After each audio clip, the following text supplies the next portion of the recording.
মন্ত্রিসভার ৭১ সদস্য শপথ নেন মোদি। এর মধ্যে ৩০ জন ক্যাবিনেট মন্ত্রী, ৫ জন ছিলেন স্বতন্ত্র দায়িত্বপ্রাপ্ত মন্ত্রী, ৩০ জন ছিলেন প্রতিমন্ত্রী। রাষ্ট্রপতি দ্রৌপদী মুর্মু সহ মন্ত্রীদের মন্ত্রীদের শপথ বাক্য পাঠ। অনেক বিশ্লেষকের মতে তিনি কি তৃতীয়বার ক্ষমতায় টিকে থাকবেন? জটিলতা আসবে নিয়ে আমাদের কাছে একটি ভিডিও আছে। চলুন দর্শক ভিডিওটি। জনাব নরেন্দ্র মোদী তৃতীয় মেয়াদে তার সরকারের কার্যক্রম শুরু করেছেন। এই প্রশ্ন প্রথম দিন থেকে আছে যে এই সরকারটা কতদিন টিকবে, কতদিন এই সরকার তার আয়ু পাবে, জনাব মোদী কতদিন প্রাইম মিনিস্টার থাকবে নিদেন পক্ষে। এই প্রশ্নগুলো ঘুরে বেড়াচ্ছে আমাদের চারদিকে। প্রশ্ন ওঠাটা একদিকে খুব অযৌক্তিক, আবার একদিকে যৌক্তিকও। মানে অযৌক্তিক কেন বলছি, গত দুটো নির্বাচনে বিজেপি নেতৃত্বাধীন যে জোট, তাদের খুব বড় ধরনের সাফল্য, মানে 14 সালে যা তার আরো অনেক বেশি ছাড়িয়ে যাওয়া 2019 সালের নির্বাচনে। ফলে এবার যে রেজাল্ট হয়েছে সেটা দেখে মনে হচ্ছে একটা কোয়ালিশন গভর্নমেন্ট, এটা এটা এটা কি করবে, এটা কি পারবে? মানে এর আগে তারা যেভাবে এত ভালো পারফর্ম করেছে সেই প্রশ্ন। অথচ আমরা যদি খুব নিউট্রালি দেখি যে কোয়ালিশন সরকারটা গঠিত হলো, সমস্যা আছে তাতে, কিন্তু এই কোয়ালিশন সরকারটা রাদার ভারতে 5 বছর মেয়াদ পূর্ণকারী অনেক কোয়ালিশন সরকারের চেয়ে অনেক ভালো। যেমন এবারকার নির্বাচনে বিজেপি 240 সিট পেয়েছে। আমরা আবারও বলছি, সেটা হলো তার আগের পারফরমেন্সের সাথে তুলনা করে। 14 সালে 282টা মেজরিটি চাইতে 10টা বেশি। 19 সালে এসে সেটা 303-এ নিয়ে গিয়েছিল বিজেপি। এবার 370-এর খোয়াব দেখেছিল, সেটা হয় নাই। স্টিল 240 সংখ্যাটা কেমন? বিজেপি এই দফা ক্ষমতায় আসার আগে কংগ্রেস নেতৃত্বাধীন যে সরকার ছিল, 2009 সালের যে নির্বাচন, সেই নির্বাচনে কংগ্রেস নেতৃত্বাধীন যে সরকার, তাতে কংগ্রেসের সিট ছিল 206। এমনকি তার অ্যালায়েন্স মিলেও সরকার গঠন করার মতো সংখ্যা তাদের ছিল না, সিট ছিল না। 262, আমি যদি ভুল না করি, কিন্তু 272 প্রয়োজন। বাইরের অন্যদেরকে নিয়ে সেই সরকার 5 বছর টিকেছে। তার আগের সরকারটাও কংগ্রেসের ছিল, 2004 সালে যে নির্বাচনটা হয়েছে, তাতে কংগ্রেসের সিট ছিল 145। তাদের জোট মিলে 200 কিছু বেশি হয়েছে, তারপরও তারা অন্যদেরকে নিয়ে একটা জোট তৈরি করেছে এবং সেই সরকারটাও 5 বছর তার আয়ু পেয়েছিল। তার আগে বাজপেয়ীর সরকার, বিজেপি এই মোদির আগের অটল বিহারী বাজপেয়ীর সরকার, বাজপেয়ী তারও আগে একবার খুব অল্প সময়ের জন্য ক্ষমতায় ছিলেন, কিন্তু 5 বছর আয়ু পেয়েছিল। 1999 সালের যে সরকার, সেটা ওটাও বিজেপির সিট পেয়েছিল 182। তার মানে আমরা খেয়াল করি, মানে 272, 182, 90টা শর্ট। ওই সরকারটা একটা পর্যায়ে 23টা দলের কোয়ালিশন ছিল, কিন্তু সেই সরকার 5 বছর মেয়াদ পূর্তি হয়েছিল। তার মানে ভারতে কোয়ালিশন সরকার 5 বছর মেয়াদ পূর্তি আকছার হয় এবং মূল দল যথেষ্ট কম সিট পেয়েও এই ঘটনা ঘটেছে। এটা হলো সবচেয়ে বড় কথা।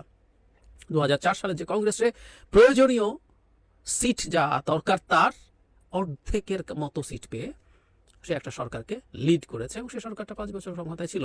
সেই বিবেচনায় 240 সিট নিয়ে বিজেপি তো খুব আরামসে একটা সরকার পরিচালনা করার কথা। আমরা এর মধ্যে অবশ্য জেনে গেছি যে বিজেপি যে দুজন মানুষের উপর ডিপেন্ড করছে, দুজন মিলে প্রায় 30টার মতো সিট আছে, সেই 30টা সিট যদি এদিক সেদিক হয়ে যায়, সেটা হচ্ছে চন্দ্রবাবু নাইডু এবং নীতিশ কুমার, তারা যদি কোনোভাবে বিজেপির ওপরে, এই সরকারের উপরে সমর্থন প্রত্যাহার করে, তাহলে ঝামেলা বেঁধে যেতে পারে। ট্রু, এটা পারে। এবং এই দুজনের বেশ পল্টি দেওয়ার, মানে তাদের পক্ষ চেঞ্জ করার কুখ্যাতি, আমরা এইভাবে বলতে পারি, আছে। সুতরাং এটা হতে পারে, কিন্তু আমরা এগুলোকে যদি প্রাথমিকভাবে সরিয়েও রাখি, তাত্ত্বিকভাবে যদি ধরে নেই নাইডু এবং নীতিশ কুমার মোদীকে সমর্থন করে যাবেন, তাহলেও কি মোদী, মানে এই সরকারটা কি টিকবে, প্লাস মোদী কি ক্ষমতায় থাকবেন? এটা একটা গুরুত্বপূর্ণ প্রশ্ন হতে পারে। আমি ব্যক্তিগতভাবে একটা জিনিস মনে করি, জনাব মোদী, মানে অবশ্য ভারতের মতো দেশে এটা এক্সপেক্ট করা ভুল, এই ডিজাস্টারাস ফলাফল অন্য নির্বাচনের সাথে বলছি না, তারা যা করছিল, তারা যে হাইপ তুলেছিল, তারা নিজেদেরকে জন্য নিজেরা যে বেঞ্চমার্ক ঠিক করেছিল, তার চেয়ে অনেক বেশি খারাপ করার পর যারা মোদীর উচিত ছিল প্রধানমন্ত্রী এবার না হওয়া, এটাই সুন্দর হতো। কিন্তু উনি হলেন, ওনাকে হতে হলো। ওনার যেই তীব্র অথরিটারিয়ান অ্যাটিটিউড আছে, সেখান থেকে ডেমোক্রেটিক চিন্তা থেকে সরে আসা তার জন্য খুব কঠিন। কিন্তু উনি যখন প্রধানমন্ত্রী হলেন, সমস্যা একটা মোদীর নিজের দিক থেকে, আরেকটা তার দল এবং তার মাদার সংগঠন যেটা আরএসএস, তার দিক থেকে আসতে পারে বলে ধারণা করি। প্রথম, মোদীর ইন্টারনাল কনফ্লিক্টটা কি?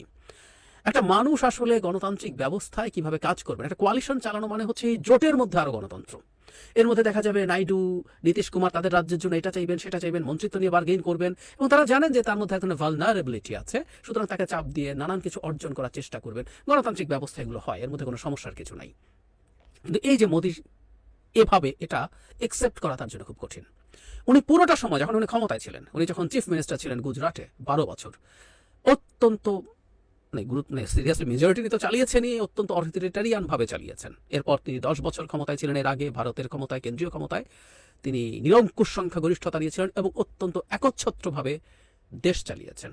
বলা হয় তার সময়ে যখন তিনি গুজরাটে ছিলেন তখন চিফ মিনিস্টার্স অফিস এবং পরে যখন প্রাইম মিনিস্টার হয়েছেন প্রাইম মিনিস্টার্স অফিস ইতিহাসে কখনো এত বেশি পাওয়ারফুল ছিল না। উনি রাদার ওই অফিস থেকে চালিয়েছেন, মন্ত্রীরা সেই অর্থে খুব পাওয়ারফুল নন। কিন্তু এবার মোদী যখন ক্ষমতায় আসলেন, তার এই অথরিটারিয়ান অ্যাটিটিউডটা এইভাবে থাকবে না, থাকার কোনো কারণ নেই।